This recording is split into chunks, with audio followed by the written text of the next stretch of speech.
Aiden. And I'm Emma. And today we're reporting on the recent Tinker vs. Des Moines case, where students protested the Vietnam War by wearing black armbands and were suspended for doing so.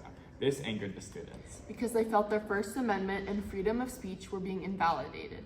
They then took this action to court, where we have a reporter live now. This just in, we are in the courtroom of the court case of Tinker vs. Des Moines. This is what's happening now. What I think, no. What I know, it is plain wrong to take away the rights of the First Amendment, the very foundation of this country, just because I've stepped onto the school ground. the possibility of disruption that could be caused by these protests is unacceptable in a school environment. Students come to school to feel safe and learn, not to be distracted by protesting. As you said, the legal reason that we have all been suspended is due to our behavior. It was deemed to possibly cause a disruption. But I very well believe that some situations, only in the most extreme cases, but still that some things demand people's attention. And this situation is one of those times. Nevertheless, it is still unethical to risk safety and comfort of our students. The safety and comfort of your students. How could we ever feel safe with this much fighting going on around us? How could we ever feel relaxed when people overseas are dying and threatening all of us? All students should have guidelines on their own actions to not only not influence others, but also to stop others from learning.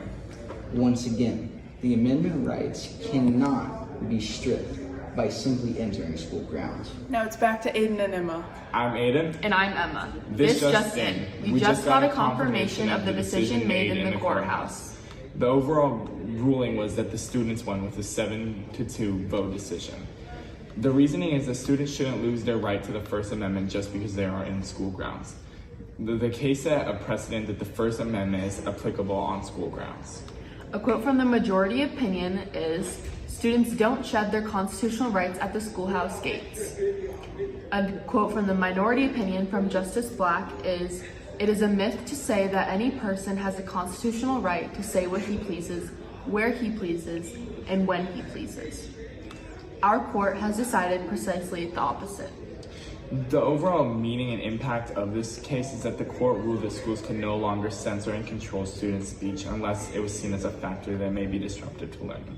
The overall larger impact is that it protects students' right of freedom of speech. The case sets precedent that is still often used in free speech cases to this day. Thank you.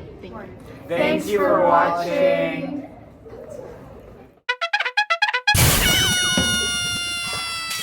Good evening. I'm Aiden, And I'm Emma.